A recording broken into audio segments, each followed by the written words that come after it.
Selanjutnya informasi seputar pelesiran Raja Salman di Pulau Dewata, Bali. 1 dari 15 pangeran Saudi yang ikut berlibur pulang lebih awal.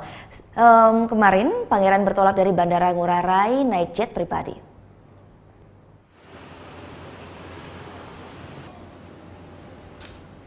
Pangeran Saudi Mansour bin Abdul Aziz Al Saud pulang bersama 4 anggota rombongan menggunakan pesawat jet Gulfstream 650 tujuan Sharjah Uni Emirat Arab lepas landas dari Bandara NGURAH tepat pukul 12 waktu Indonesia Tengah.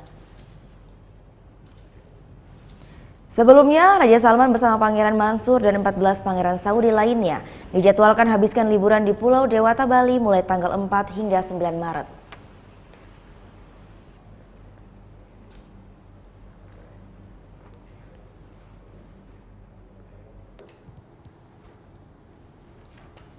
Thank you. Udah selesai nonton beritanya? Jangan pergi dulu dong. Subscribe dulu dan nonton tayangan lainnya di sini. Subscribe, nonton lagi. Subscribe, nonton lagi.